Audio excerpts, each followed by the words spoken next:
자, 우리 성모성과 함께 시작하겠습니다.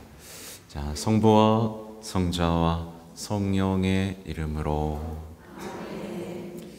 은총이 가득하신 마리아님, 기뻐하소서. 주님께서 함께 계시니 여인 중에 복되시며 태중의 아들 예수님 또한 복되시나이다. 성모 마리아님, 이제와 저희 죽을 때 저희 죄인을 위하여 빌어주소서. 아멘. 성부와 성자와 성령의 이름으로. 아멘. 반갑습니다. 네, 오늘도 축하드립니다. 오늘도 여러분은 또 희망을 만날 것이고, 우리 시대에 어떻게 잃어버렸던 활기 있는, 어떤 경우에도 실망하지 않는 그 신앙을 회복하는 여정에 들어서셨으니까 이미 성공하신 거예요. 또 오늘은 5번째 시간 맞죠? 그죠? 네, 5번째 시간이고 2017년 1월 4일자 교황님의 일반 아련입니다. 2017년에 여러분 뭐 하셨어요? 네, 저는 서품 받았습니다. 2017년에 서품 받았고 요해에 이렇게 이 희망 교리가 있었네요. 그것도 모르고 그냥 지냈습니다. 아무튼 2016년 그때가 이 자비의 해였던 것도 기억이 나시죠? 또 오늘은 그리스도인의 희망, 라헬이 자식들을 잃고 온다. 그러나 내 앞날은 희망이 있다. 라는 예레미야서의 말씀입니다. 이 특이하죠? 창세기에도 나오는 라헬. 이 라헬이 갑자기 예레미야 예언자 입에서 튀어나오고, 이게 나중에 어디서 튀어나오죠? 예수님의 탄생 후 죄 없는 아기들의 죽음에서 튀어나오죠. 이게 어떻게 연결되고 우리에게 희망을 주는지, 이게 우리 오늘의 여정에서 연결되면 좋겠습니다. 라헬의 언니가 누구죠? 레아입니다. 누가 예뻤죠? 라헬이 예뻤습니다. 라헬은 몸매도 좋고 예뻤다. 그래서 누가 반했죠? 야곱이 반했습니다. 야곱이 홀딱 반했죠. 야곱을 뭐라고도 부르죠? 이스라엘이라고도 부르죠. 그러니까 연결이 되는 거예요. 이스라엘의 백성들이 어떻게 보면 잃어버린 그것과 연결이 되고 있는 거고, 이게 나중에 어디로 연결되겠어요? 우리를 잃어버린 성모님하고도 연결이 되겠죠?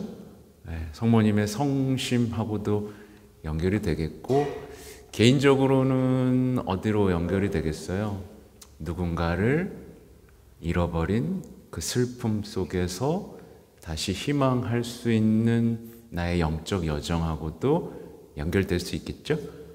너무 어렵나요? 갑자기 팍팍 해가지고? 아니죠? 아까 그래서 물어봤잖아요. 어렵냐고. 어렵지 않은, 이거 아셔야 돼. 뭐냐면 이게 일발아련이죠. 교황님이 그냥 신자들하고 만나면서 교리 교육하신 거지 어디서 특강하신 게 아니라는 거. 그래서 만약에 이게 이해가 안 된다면 분발해야겠다. 이해 안 돼. 포기하지 않고 빨리 이해해야 되겠다 라고 분발하셔야 된다는 것을 기억하시면 좋겠어요. 자, 사랑하는 형제 자매 여러분, 안녕하세요. 오늘 교리교육에서 저는 여러분과 함께 눈물 속에서 살아가는 희망에 관한 말씀에 주는 한 여인의 모습을 묵상하고자 합니다. 벌써 말이 안 되죠? 눈물 속에서 살아가는 희망이라 말이 안 되죠. 근데 이 말이 안 되는 게 그리스도인입니다. 그리스도인의 행복 선언에서 말이 되는 게 있습니까? 말이 되는 게 있어요? 행복하여라. 예, 가난한 사람들, 예, 박해받는 사람들, 예, 그죠? 예, 우리는 이 모순적인 삶에서 행복, 희망을 찾는 굉장히 특이한 이 시대의 사람들이죠.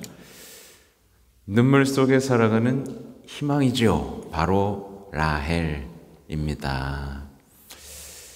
야곱의 아내이며 요셉과 베냐민의 어머니. 누구를 낳다가 죽었죠? 베냐민 막내를 낳다가 죽음에 이릅니다. 창세기가 전하듯 둘째 아들 베냐민을 낳다가 세상을 떠난 여인, 이 창세기 35장에 나와요. 예레미야 예언자는 유배 중인 이스라엘 백성에게 말씀을 전하면서 라헬을 언급합니다. 그러니까 이 예레미야는 유배 중인, 그러니까 말하자면 잃어버린 백성을 향해 라헬을 언급하는 좀 특이한 장면이죠. 감정과 시적 표현이 가득한 말로 그들을 위로하려 했지요. 즉 예언자는 라헬의 애통함을 이야기하면서도 희망을 전합니다. 주님께서 이렇게 말씀하신다. 라마에서 소리가 들린다. 비통한 울음소리와 통곡 소리가 들려온다. 라헬이 자식들을 잃고 운다. 자식들이 없으니 위로도 마다한다. 이 구절에서 예레미야는 자기 민족의 이 여인, 지파의 위대한 어머니를 고통과 눈물의 상황에서 보여주면서도 삶에 대한 뜻밖의 전망을 함께 제시합니다. 창세기에서 출산 중에 죽음을 맞이하고 아들이 살 수 있도록 그 죽음을 받아들였던 라헬이 이제 예언자에 의해 라마에서 살아있는 모습으로 묘사됩니다. 그곳은 유배자들이 모여있던 곳으로 라헬은 어떤 의미에서 유배를 가면서 죽은 자녀들, 그녀의 자신의 말처럼 더 이상 없는 영원히 잃어버린 자녀들을 위해 울고 있습니다. 그러니까 저는 여기 막 써있진 않은데 이걸 읽으면서 가장 먼저 떠올랐던 게 성모님의 눈물이에요. 네, 우리 때문에 울고 계신 성모님이 떠올랐고, 동시에 자녀들을 혹시 잃어버린 그 엄마들의 눈물, 그 슬픔에 빠진 분들의 눈물이 떠올랐습니다. 이것이 바로 라헬이 위로를 거부하는 이유입니다. 위로를 거부하죠. 그녀의 이러한 거부는 고통의 깊이와 눈물의 쓰라림을 나타냅니다. 자녀를 잃은 비극 앞에서 어머니는 위로의 말이나 몸짓을 받아들일 수 없습니다. 그런 위로는 항상 부족하고 결코 치유될 수 없고 치유되기를 원치 않는 상처의 고통, 사랑에 비례하는 그 고통을 덜어줄 수 없기 때문입니다. 계속 저는 이 이야기를 읽으면서 티 없이 깨끗하신 성모 성심이 떠올랐어요. 네. 그것과 비할 바가 아니겠죠. 잃어버린 자녀들에 대한 슬픔, 이게 얼마나 크겠어요. 그러니까 이 사랑이 불꽃이, 그 화염이 불사르고 있고, 동시에 가시관의 고통이 그 심장을 옥죄오고 있는 이 성심의 이미지, 그리고 이 성심이 승리할 것이라고 하는 그 파티마의 성모님의 말씀, 이것들이 이렇게 머릿속에서 우리 신앙, 곧 이 사랑이, 이 희망이 승리할 것이다라는 것과 연결되면서 우리의 마음도 성모님의 성심을 위로해 드리는 그 가운데 파티마의 기도들이 바쳐지면 이 천사들이 가르쳐주고 성모님이 가르쳐주신, 그리고 그들이 영적인 충동 속에 했던 그 기도들이 우리 가운데에서 진심으로 바쳐질 때, 어떻게 보면 오늘날 어머니들의 가장 큰 고통 중에 또 하나가 뭐예요? 자녀들이 신앙을 떠난 채 방황하고 시들어가는 모습을 볼 때죠. 네. 여러분도 마찬가지로 라헬처럼 울고 있는 겁니다. 여러분의 마음을 우리 성모님은, 또 예수 성심은 알고 계시는 거죠. 이렇게 다 연결이 되고 있죠. 우리의 처지, 성심, 모든 것들이 지금 연결돼서 함께 고통받고 울고 있는 이 장면들이 연결되실 거예요. 모든 어머니는 이것을 다 알고 있습니다. 오늘날에도 많은 어머니들이 울고 있으며 자녀를 잃은 현실을 받아들이지 못하고 도저히 받아들일 수 없는 죽음 앞에서 위로받을 길이 없어 슬퍼합니다. 라헬은 세계 모든 어머니들의 고통, 모든 시대의 고통, 그리고 돌이킬 수 없는 상실로 고통받는 모든 인간의 눈물을 품고 있습니다. 그러니까 이게 참 교황님이 전쟁 얘기하시면서 하시는 말씀이, 그 희생자들은 숫자가 아니라는 얘기를 계속 하세요. 단순히 집계 통계로 되는 게 아니다. 누군가의 아들이다. 누군가의 딸들이다. 그 어머니의 고통을 만약에 얼굴을 마주했다면 어떻게 전쟁을 멈추지 않을 수 있는가? 어떻게 한낱 나라 간의 이익 속에서 그걸 하지 않을 수 있는가? 그렇죠?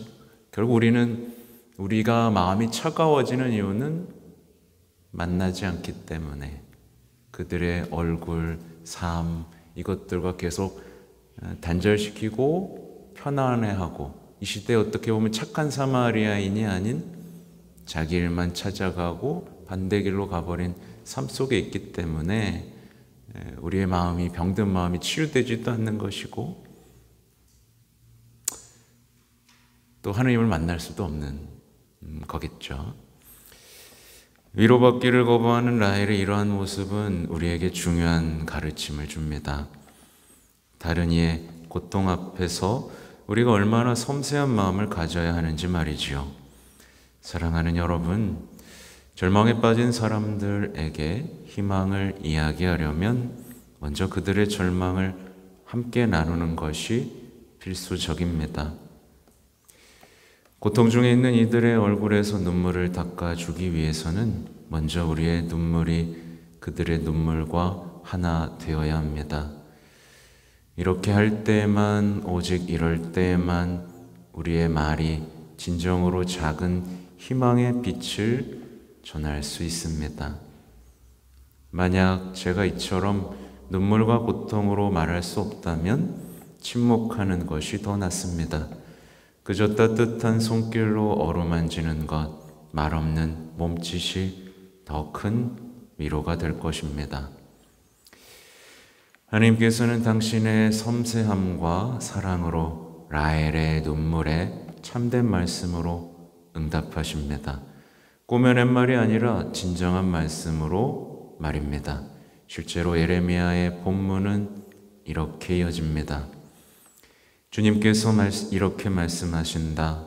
내 울음소리를 그치고 내 눈에서 눈물을 거두어라. 내 노고가 보상을 받아 그들이 원수의 땅에서 돌아올 것이다. 주님의 말씀이다.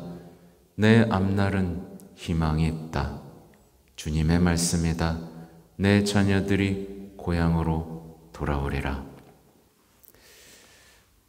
예레미야 31장의 말씀인데 오늘도 멋있죠? 어제랑 비슷합니다. 이렇게 멋있단 말이에요. 내 울음소리를 그치고 내 눈에서 눈물을 거두어라. 울지 마, 뭐 이게 아니라 이렇게 딱 거두어라. 내 노고가 보상을 받아 그들이 원수의 땅에서 돌아올 것이다. 여러분 모두를 향한 말씀이기도 합니다. 너의 노고, 희망을 둔 여러분의 노고는 자녀들을 돌아오는, 자녀들이 아버지 품으로 돌아오는 그 하나의 아름다운 씨앗이 되는 거죠. 하나님은 거짓말쟁이가 아니시거든요. 다만 우리가 진정으로 주님을 사랑하고 우리가 어떤 그 회개의 여정을 하고 그분의 계명을 완성하고 있는지를 돌아보면서 우리가 해야 할 것들, 우리의 희망의 등불, 우리의 신앙의 등불, 우리의 사랑의 등불, 우리의 기름들, 우리의 자선들, 우리의 기도들, 이런 것들을 점검해 보면 되는 겁니다. 그게 어려우면 어머니 품에서 기도하면 되는 거죠. 바로 어머니의 눈물을 통해 자녀들에게는 여전히 희망이 있습니다. 그들은 생명으로, 죽음에서 생명으로, 저주에서 축복으로, 그렇죠? 불행에서 행복으로 돌아올 겁니다. 출산의 순간에 아기가 살 수 있도록 죽음을 받아들였던 이 여인은 이제 자신의 눈물로 유배되고 갇히고 고향을 떠난 자녀들을 위한 새 생명의 시작이 됩니다.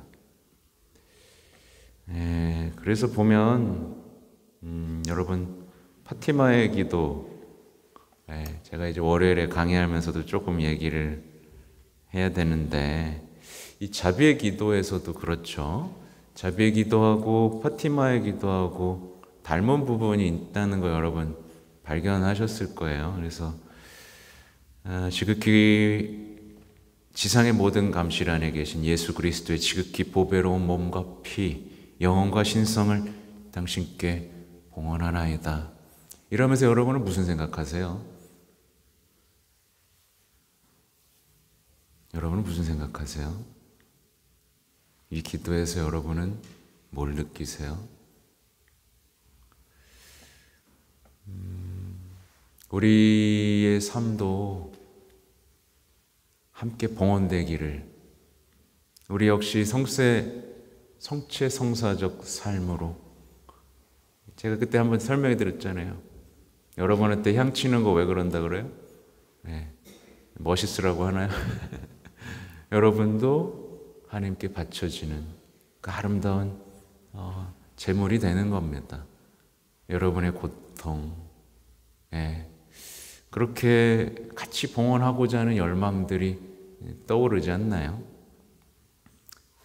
그래서 이어지는 게 이는 예수님께 가해지는 모욕, 신성모독, 무관심에 대한 배상을 위함이오니 그분의 지극히 거룩하신 성심에 무한한 공로와 마리아 티 없으신 성심을 통하여 불쌍한 죄인들의 회개를 간구하나이다. 이게 천사가 알려준 기도고 얼마나 아름답다는 거를, 우리가 얼마나 지향해야 된다는 거. 가서 할 얘기인데 여기서 하면 안 되는데 어디까지 했지? 이제 자신의 눈물로 유배되고 갇히고 고향을 떠난 자녀들을 위한 새 생명이 시작됩니다. 우리는 그렇게 죽고 썩고 하면서 이제 생명을, 세상의 생명을 가져오는 우리 예수님의 삶, 떨어진 미랄의 삶이 얼마나 아름다운지에 동의하게 되죠. 라헬의 고통스럽고 쓰라린 눈물에 주님께서는 약속으로 응답하시니 이제 그 약속이 그녀에게 참된 위로의 원천이 될 수 있습니다. 백성들은 유배에서 돌아올 수 있고 신앙 안에서 하나님과의 관계를 자유롭게 체험할 수 있을 것입니다. 눈물이 희망을 낳은 것입니다. 이것은 이해하기 쉽지 않지만 진리입니다. 종종 우리 삶에서 눈물은 희망을 심습니다. 눈물은 희망의 씨앗이 되는 것입니다. 네. 그렇죠? 이해하기 쉽지 않지만 진리입니다. 네. 그래서 여러분이 살다 보면 눈물 날 일이 참 많지 않습니까? 네. 눈물 날 일이 참 많아요. 근데 과연 나의 어떤 눈물은 그분의 고통과 연결되어 있고 희망을 낳고 생명을 낳고 있는지, 아니면 나만을 위한 눈물인지, 그쵸? 절망 속에 흐르는 눈물인지 좀 돌아볼 필요가 있죠. 이제 이게 신약으로 이어집니다. 우리가 알다시피 예레미야의 말씀은 후에 복음서가 마테오에 의해 인용되어 무제한 죄 없는 아기들의 학살에 적용됩니다. 성탄 뒤에 바로 직후에 일어나는 일이죠. 이 본문은 무방비 상태 인간 존재들이 살해당하는 비극, 생명을 경멸하고 경시하고 끊어버리는 권력의 공포를 우리 앞에 놓습니다. 베들레헴의 아기들은 예수님 때문에 죽었습니다. 그리고 무제한 어린 양이신 그분은 다시 우리 모두를 위해 돌아가셨습니다. 하느님의 아들은 인류의 고통 속으로 들어오셨습니다. 이것을 우리는 결코 잊어서는 안 됩니다. 누군가 저에게 다가와 어려운 질문을 할 때, 예를 들어 신부님 말씀해 주세요. 왜 어린이들이 고통을 받나요? 솔직히 저는 어떻게 대답해야 할지 모릅니다. 교황님이 이렇게까지 말씀을 하신 이유는 그냥 빈말이 아닙니다. 빈말이 아니에요. 우리나라 같은 경우는, 우리나라도 좀 끔찍해지긴 했어요. 우리나라도 끔찍해졌습니다. 우리나라도 유아, 영아에 대한 이유 없는 폭력, 잔인함, 살해들이 생각보다 많이 일어나고 있죠. 몇 해 전부터. 그리고 아이들이 많이 고통받고 있는 것도 사실입니다.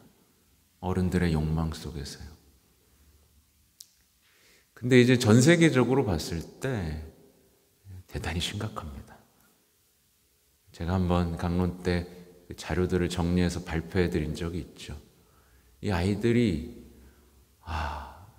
정말 끔찍하게 이용당하고 버려지고 노예처럼 수없이 죽어가고 있는 소식들을 교황님은 듣고 계셔서 희년교육을 시작하시는 2번의 강의에서 이 어린이에 대한 얘기를 계속 언급하세요.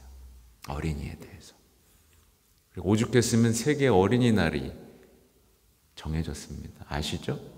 그러니까 이게 어린이날이 정해진 게 좋은 게 아닙니다. 그만 좀 괴롭혀라 이 얘기입니다. 그만 좀 괴롭혀라. 그만 좀 해라. 라는 얘기죠. 이 어린이들이 예수님을 알고 축복된, 어린이는 곧 희망이거든요.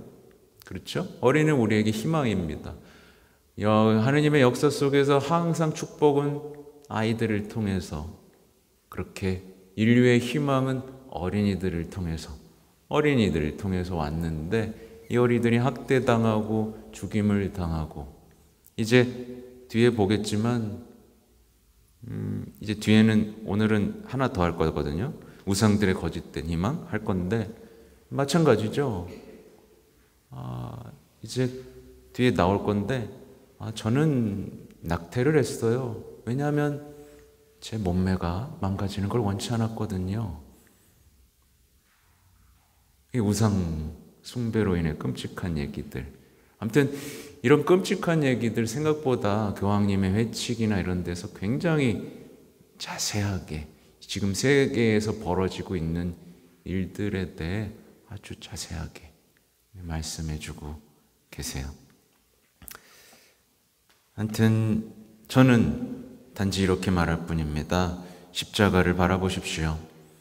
하나님께서는 우리에게 당신의 아들을 주셨고 그분은 고통받으셨습니다. 그곳에서 어쩌면 답을 찾을 수 있을 것입니다. 예. 그리고 그러나 여기에, 네, 여기죠? 여기에는 답이 없습니다.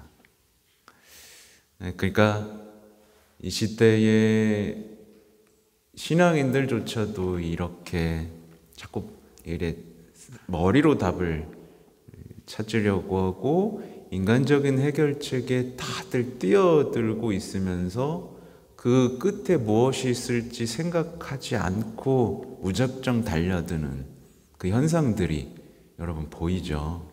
예, 조금만 머리를 쓰면 되는데, 예, 당장 달려들어서 이렇게 하면 그냥 그래 이렇게 돼서 하면 계속 한번 생각해 보면 됩니다.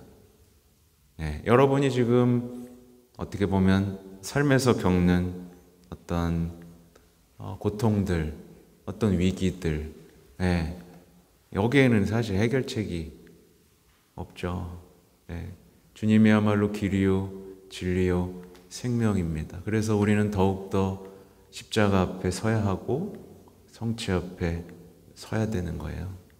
그래서 지금 가장 아름다운 세상에서 가장 세상의 고해소가 됐다는 이 메주고리에서 매일 하는 예식 중에 하나가 성체 조배와 십자가 경배인 거예요.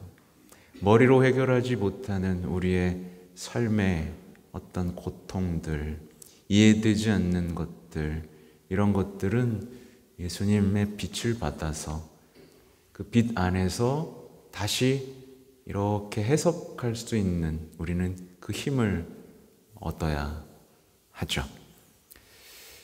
우리를 위해 생명을 바치시는 당신의 아들을 내어주신 하느님의 사랑을 바라보는 것만이 위로의 길을 보여줄 수 있습니다. 그래서 우리는 하느님의 아들이 인류의 고통 속으로 들어오셨다고 말하는 것입니다. 그분은 고통을 함께 나누고 죽음을 껴안으셨습니다. 그분의 말씀은 결정적으로 위로의 말씀입니다. 고통에서 태어나셨기 때문입니다. 이 부분이 좀 어렵죠? 네. 근데요, 제가 두 번째 편지를 오늘 썼습니다. 네. 머리가 더 빠진 것 같은데. 사실은 모든 인간한테는요, 필요한 게 뭔 것 같으세요, 여러분? 모든 인간에게 필요한 게 뭔 것 같으세요, 실제로? 위로일까요? 모든 인간에게 필요한 건 용서예요. 네. 제 말이 진리는 아닌데 모든 정말 어디에서도 위로받을 길이 없고 아무도 이해해주지 않는 사람들에게는 위로가 필요한 게 아니라 용서가 필요한 거예요.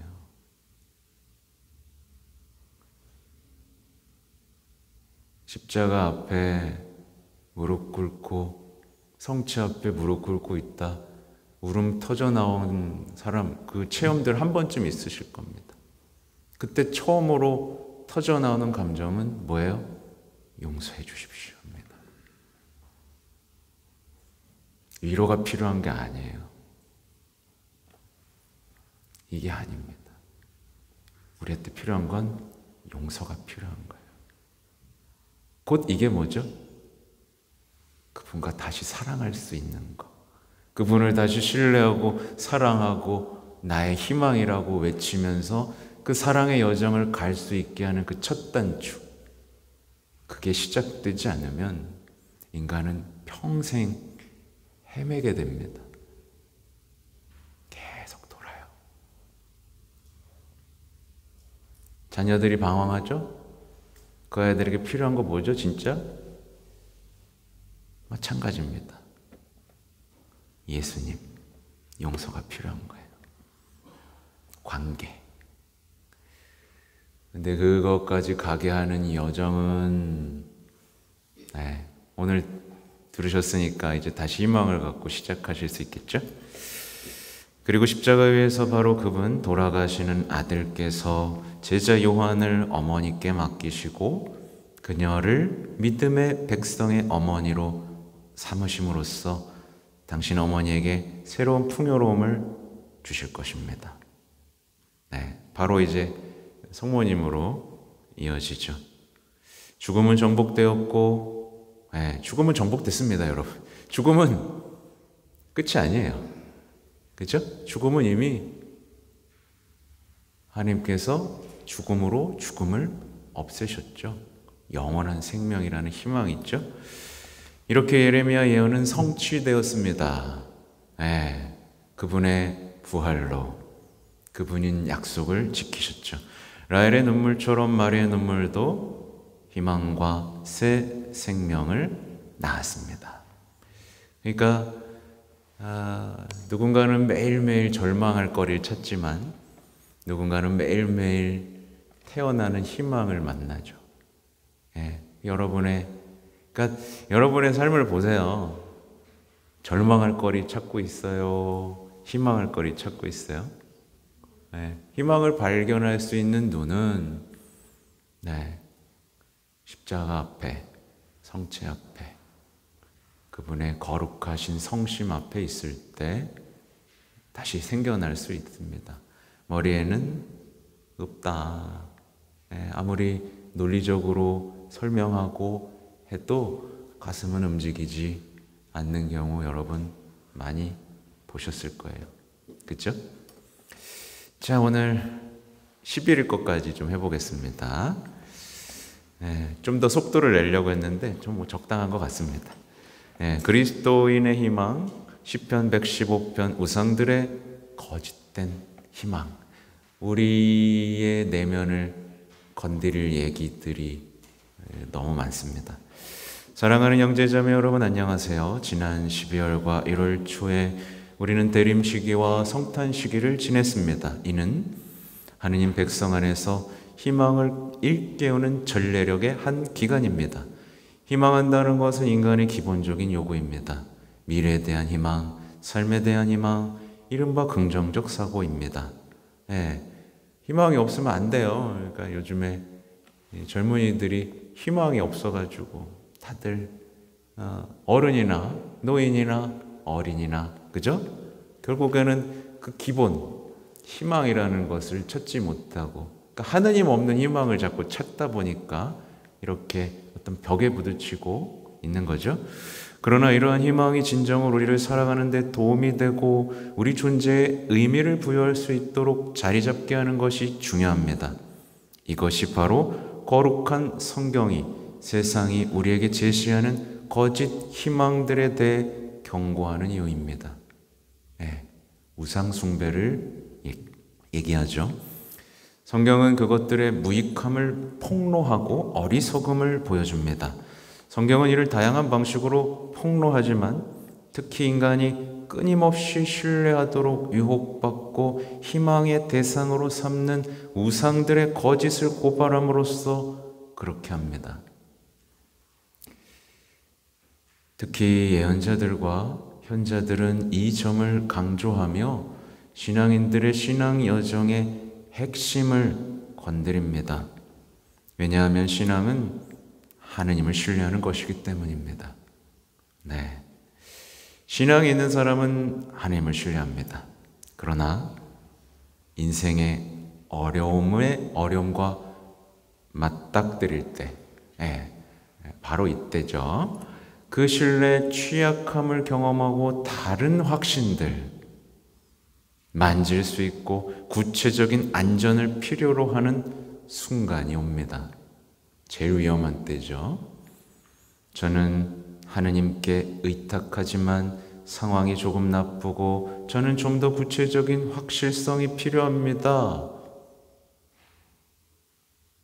그곳에 위험이 있습니다.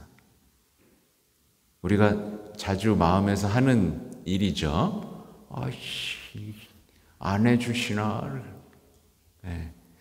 그리고 그때 우리는 외로움의 공허함을 채우고 신앙의 수고로움을 줄여줄 것처럼 보이는 덧없는 위로라도 찾으려는 유혹을 받습니다. 그리고 우리는 돈이 줄 수 있는 안전함, 권력자들과의 관계, 세속성, 거짓 이데올로기 안에서 그것을 찾을 수 있다고 생각합니다. 네. 요즘에 많은 분들이 하느님께 희망을 두지 않고 어떤 이념적 가치에 희망을 두는 현상도 여기에 관계가 있다 볼 수 있습니다. 때로는 우리의 요청에 맞추어 현실을 바꾸고 우리가 요구하는 대로 만들기 위해 마법처럼 개입할 수 있는 어떤 신에게서 그것들을 찾습니다. 바로 우상입니다. 그것은 아무것도 할 수 없고 무력하며 거짓된 것입니다. 그러나 우리는 우상들을 좋아합니다. 우리는 그것들을 매우 좋아합니다. 예, 여기 좋아하는 분. 예, 이제 교황님의 경험이네요. 언젠가 부에노스아이레스에서 저는 한 교회에서 다른 교회로 약 1000m 정도를 가야 했습니다. 그리고 저는 걸어서 갔습니다. 그 사이에는 공원이 있었고 공원 안에는 점쟁이들이 앉아있는 작은 탁자들이 정말 많이 있었습니다. 이거 제가 과달루페에서도 경험했는데, 과달루페에서 이렇게 걸어가는데 이 원주민들이 막 독수리 전사, 제규어 전사 옷을 딱 입고, 그럼 사람들이 돈 내요. 그러면 불 붙여가지고 막 팍팍팍팍 줄을 서서 하고 있더라고. 성당 앞에서. 그래서 뭐야? 여기도 똑같나?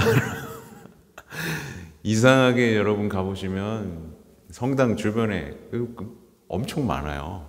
만신집 엄청 많습니다. 여기는 그래도 좀 장사가 안 되나 보다. 하여튼 보세요. 그곳에 줄까지 서서 기다리는 사람들로 가득했습니다. 당신이 손을 내밀면 그가 시작하지만 이야기는 항상 같았습니다. 당신의 삶에는 한 여자가 있고 어떤 그림자로 그림자가 다가오지만 모든 것이 잘 될 것입니다. 탁. 네, 저도 잘할 것 같아요. 잘할 수 있는데, 네, 잘할 수 있습니다. 너무 쉬운 거. 사람들이 근데 이렇게 단순한 걸 그냥, 그러니까 제가 말하잖아요. 사람들이 저를 서양무당 취급한다. 네, 저를 찾아와요. 네, 여기도 찾아가고 저기도 찾아가고 저기도 찾아갔다가 저를 찾아요. 왜? 내가 자기가 듣고 싶은 얘기를 해줄 수 있을 거라 생각하니까. 자기가 하고 싶은 거를 하려고 하는데 듣고 싶은 얘기를 들을 때까지 돌아다니는 겁니다. 신부를 서양무당으로 하는 거죠. 네, 생각보다 많습니다. 제가 자주 얘기했죠. 고해소에 들어와가지고 아이 근데 신부님 제가 집을 팔아야 되는지 말아야 되는지 모르겠어요. 네, 많아요. 생각보다 많습니다. 네. 요즘은 좀 덜한 것 같아요. 다 도망갔나 봐. 그리고 나서 당신은 돈을 지불했습니다. 예. 그리고 이것이 당신에게 안전을 줍니까? 이것은 이 말을 사용하도록 허락해 주십시오. 이 교황님은 항상 이렇게 심한 말을 할 때 허락해 달라고, 용서하십시오라고 먼저 하세요. 어리석음의 안전입니다. 좀 약하게 했어, 그죠? 어리석음의 안전입니다. 점쟁이나 카드를 읽는 예언자한테 가는 것, 이것은 우상입니다. 이것은 우상이며 우리가 그것들을 매우 집착할 때 우리는 거짓 희망을 삽니다. 이게 우리 21세기 대한민국에서 벌어지는 일입니다. 근데 안타깝게도 이 대학생들이 이 타로점이 얼마나 많이 하는지, 네. 진짜 저도 은행 앱을 쓰거나 뭐 이러면 모든 은행 앱에서 항상 운세를 보라고 얘기하죠. 그렇죠? 정말 그 운세 마케팅이라는 게 우리나라 정말 이상한 거죠. 합리적이라며, 이성적이라며. 그렇죠? 파묘 같은 영화가 이렇게 사람들에게 화제가 되고 너무 웃겨가지고 나는 그죠? 오컬트 무비들이 이렇게 다시 우리나라에서 어떤 유행을 타고 있는 현상들을 보면 참 그래요. 아무튼 반면에 우리를 위해 자신의 생명을 거저 내어주신 예수 그리스도께서 우리에게 가져오신 그 무상의 희망, 그것을 우리는 때때로 그다지 신뢰하지 않습니다. 지혜가 가득한 시편은 세상이 우리의 희망을 위해 제공하고 모든 시대 인간들이 의지하도록 유혹받는 이러한 우상들의 거짓을 매우 암시적으로 묘사합니다. 그래서 시편 15편은 다음과 같이 노래합니다. 저들의 우상들은 은과 금, 사람 손의 작품이라네. 입이 있어도 말을 하지 못하고, 눈이 있어도 보지 못하며, 귀가 있어도 듣지 못하고, 코가 있어도 말을 맡지 못하네. 그들의 손은 만지지 못하고, 그들의 발은 걷지 못하며, 그들의 목구멍은 소리내지 못하네. 그것들을 만드는 자들도 신뢰하는 자들도 모두 그것들과 같네. 네, 그것들과 같네. 그것들처럼 된다는 뜻입니다. 시편 저자는 우리에게 약간 풍자적으로 이러한 우상들의 절대적으로 덧없는 현실을 보여줍니다. 그리고 우리는 이것이 단지 금속이나 다른 재료로 만들어진 형상들 뿐만 아니라 우리가 마음속에 구축하는 것들도 포함한다는 것을 이해합니다. 우리가 제한된 현실들을 신뢰하여 그것들을 절대적인 것으로 변형시키거나, 어려운 얘기인 것 같지만 여러분 감이 오죠? 제한된 현실들을 신뢰하여. 그러니까 예를 들면 뭐가 있을까요? 인간을 어떤 하나의 어떤 심리적 욕구하는 것들로만 예를 들면 본다. 이 좁은 세계로 모든 인간을 해석하려고 하는 시도들, 뭐 MBTI 같은 것도 그렇죠. 그런 좁은 것들로 해석하는 것, 뭔가 절대적인 것으로, 뭐랄까요? 이해가 있을 것 같은데, 아무튼 우리가 제한된 현실들을 신뢰하여 그것들을 절대적인 것으로 변형시키거나 하나님은 우리의 도식과 신성에 대한 우리의 관념으로 축소시킬 때 그렇습니다. 우리와 닮은 신, 이해할 수 있고 예측 가능한 바로 시편들이 말하는 우상들과 같은 신입니다. 그러니까 이런 사람들이 제일 위험한 거예요. 하나님은 이런 분이야. 하나님이 이렇다고 생각해. 라고 어떤 확신을 가질 때, 그리고 그 확신 속에서 하느님을 이용해서 뭔가를 하려고 할 때 제일 위험한 거죠.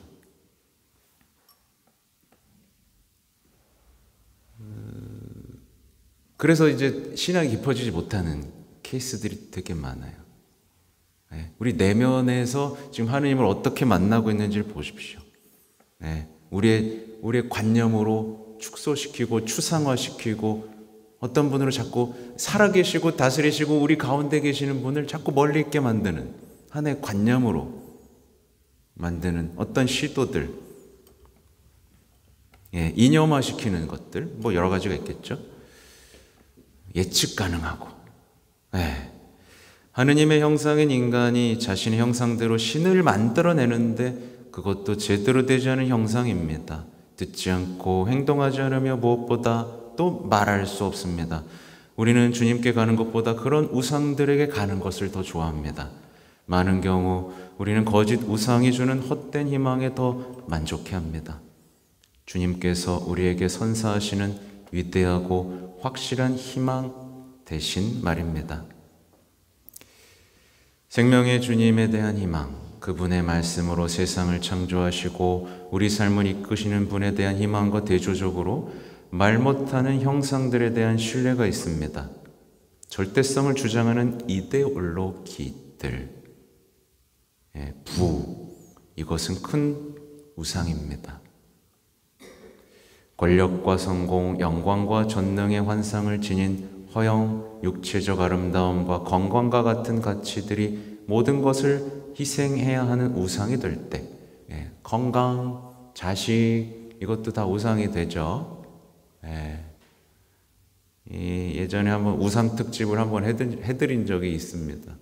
다들 깜짝 놀라고 막 그러셨었는데, 이 모든 것들이 마음과 정신을 혼란스럽게 하고 삶을 도모하는 대신 죽음으로 이끄는 현실들입니다. 부에노스아이레스 교구에서 몇 년 전 들었던 것은 끔찍하고 영혼의 고통을 주었습니다. 한 훌륭한 여성, 매우 아름다운 여성이 자신의 아름다움을 자랑하며 그것이 자연스러운 것인 것처럼 말했습니다. 네, 저는 낙태를 해야 했어요. 제 체형이 매우 중요하니까요. 이것들이 우상들이며 그것들은 당신을 잘못된 길로 인도하고 행복을 주지 않습니다.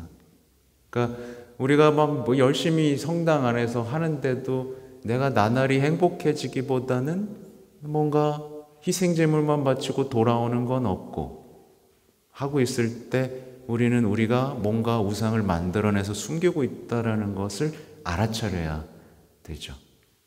빨리 부숴버려야 됩니다. 근데 우리는 그런 걸 좋아합니다. 좋아합니다. 이게 빨리 대한민국에서 어떻게 해야 되는 것들이에요. 근데 이거를 나쁘다고 말할 게 아니라 지금 저는 어떤 작업을 여러분하고 하고 있는 거냐면 나빠, 안 돼 라고 말하는 것보다 그럼 대안으로 얼마나 좋으신 분이신지, 어디에 희망을 둬야 되는지를 구체적으로 성경 속에서 체험한 사람들의 이야기들, 아름다운 신앙이들의 이야기들을 나누면서 여러분을 끌어내고 싶은 겁니다. 말하자면 저는 좀 그렇게 생각이 들어요. 이게 도저히 안 되겠는 거야. 도저히 안 되는. 이렇게 모두를 이렇게 끌어내고 싶은 거예요. 무슨 말씀인지 아시겠어요? 다 여기 막 빠져가지고 서로 막 잡아 끌어내리고 있어 막. 끌어나와야 돼. 이 사람들이 다시 사람들을 초대하는 그런 아름다운 신앙 공동체의 모습. 그래서 오늘 피에로 조르지오 프라사티 이런 것도 좀 설명해 드렸고, 그들의 어떤 세계 곳곳에 이제 순례를 가면서 그들이 살아가는 어떤 삶의 이야기들, 신앙의 이야기들, 특히 이제 저는 피에로 조르지오 프라사티 관련해서 기적이 일어나는 것들을 봤을 때 뭔가 참담함을 하나 느낀 게 있는데, 그러니까 우리나라에도 아픈 젊은이들도 굉장히 많지 않습니까? 아픈 어르신들도 많고요. 근데 이제 공동체가 그들에 대해서 함께 기도해주고 기적을 체험하고 그러면서 그 기적을 체험한 사람들이 나는 기적을 체험했어요 라고 얘기하고 하나님께 감사의 예물을 바치고 그 희망에 대한 이야기들을 해야 되는데, 그걸 그냥 이렇게 꽉 병원에서 그냥 의사가 난 거야 그죠? 병자성사도 안 받고 가고 나도. 제일 안타까운 건 분명히 주님이 낫게 해주셨어. 주님이 다 뭘 해주셨는데 배신하고 안 나오는 사람들이 왜 이렇게 많아요? 그런 이야기들이 사라지고 있는 거예요, 우리 공동체 안에서. 분명히 주님이 해주셨거든요. 안 나와. 오히려 감사의 노래와 기적을 노래해야 될 사람들이 안 나와요. 그러니까 이런 것들이 일반화되고 우리 가운데 이제 자리 잡고 있는 거예요. 우리가 바꿔나가야 되는 겁니다. 그죠? 잠시 흥분을 했습니다. 시편의 메시지는 매우 분명합니다. 우상들에게 희망을 둔다면 여러분은 그것들과 같이 됩니다. 우리가 이렇게 되는 이유가 있어요. 우리가 원하지 않는 모습으로 자꾸 변해가는 이유가 바로 여기 있습니다. 만질 수 없는 손, 걷지 못하는 발, 말할 수 없는 입을 가진 공허한 형상들. 여러분은 더 이상 할 말이 없고 도울 수 없고 상황을 바꿀 수 없으며 웃을 수 없고 자신을 내어줄 수 없으며 사랑할 수 없게 됩니다. 왜 우리가 자꾸 이런 모습으로 변해가느냐? 원하지도 않는데, 난 이거 이렇게 되게 간절히 원하지 않는데 왜 이렇게 되느냐? 우리 안에 숨겨진 우상들 때문인 겁니다. 우리가 하느님을 사랑한다면 하느님처럼 될 겁니다. 성덕으로 아름다운 하느님의 모상을 회복할 거예요. 근데 우리가 하느님께 희망을 두지 않는 수많은 우상들, 정말 빼도 계속 나오는 그 우상들, 특히 제가 자주 말하는 건강, 가정의 행복, 이게 하느님보다 위에 있으니까 그 우상들을 하느님보다 앞서니까 우리가 영적으로 미라가 되는 겁니다. 그리고 우리 교회 사람들도 세속화될 때 이 위험에 처합니다. 교회가 세속화될 때 이 위험에 처합니다. 세상에 머물러야 하지만 세상의 환상들, 제가 언급하는 이 우상들로부터 자신을 방어해야 합니다. 시편이 계속 이어가듯이 하나님을 신뢰하고 희망해야 합니다. 그러면 하나님은 축복을 내리실 것입니다. 미디어를 조심해야 되는 이유는 미디어가 우리를 계속해서 하나님이 아닌 것에 희망을 두고 거기에 신뢰를 두고 그것에 희망을, 우상숭배를 하도록 자꾸 변화시키기 때문이에요. 악마가 쓰는 미디어라는 통로를 통해서 말이죠.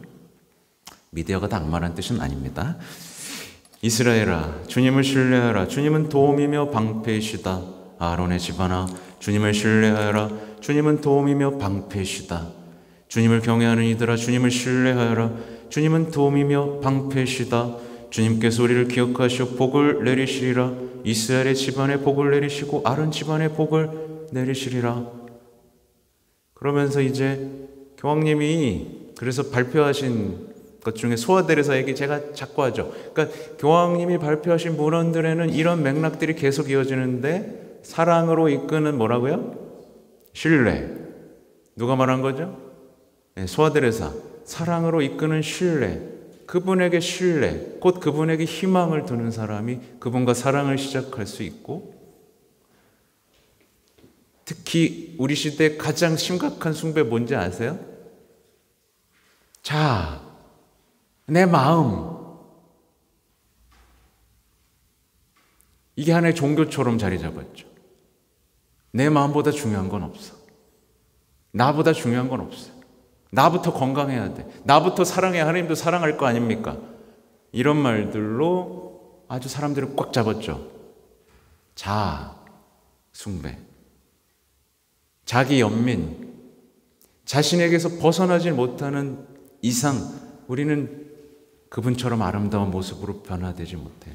그래서 예수님이 말씀한 나를 따르면 뭐부터 버리라고요? 자신을 버려라. 그럼 자신이 없어지나요? 아니죠. 가장 아름다운 자신이 된다는 이 신뢰 속에서의 사랑 얘기. 자, 주님께서는 언제나 우리를 기억하십니다. 어려운 순간에도 그분은 우리를 기억하십니다. 이것이 우리의 희망입니다. 그리고 이 희망은 실망시키지 않습니다. 결코 우상들은 항상 실망시킵니다. 그것들은 환상이지 현실이 아닙니다. 희생제물만 계속 갖다 바치게 될 겁니다. 죽을 때까지. 항상 거래로 살게 될 겁니다. 근데 하느님은 사랑이 시작되면 그분이 거저주신다는 알게 되죠. 거저받았으니 거저주어라. 그때부터 여러분 상처를 안 받습니다. 여러분 상처 왜 받죠? 내가 이렇게까지 했었는데 돌아오는 게 없거든요. 그렇죠? 꼭 참고 밥 맛있게 차려주고 빨래 다 해주고 잔소리 안 하고 가만히 있는데 아무 반응이 없어. 섭섭하죠. 그죠? 그러니까 여기서 해방되는 방법들은 우상들을 제거하고 그분과의 사랑을 시작하고 그분과 닮아가는 성덕으로의 여정, 그 용기 있는 삶의 전환. 네, 이 이야기들이 우리를 바꾸는 얘기예요. 네, 이런 얘기는 계속해도 상관이 없을 것 같아요. 아무튼 계속 얘기하지만 우리 요한버릇의 교황님이 사목 계획을 세울 때 첫 번째 둬야 되는 걸 성덕이라고 하셨다는 걸 여러분 기억하셔야 돼요. 네, 그래서 나는 지금 성화되고 싶은가? 그분과 닮고 싶은가? 그분처럼 되고 싶은가? 그분처럼 자비로우고 싶은가? 네, 그분처럼 완전해지고 싶은가?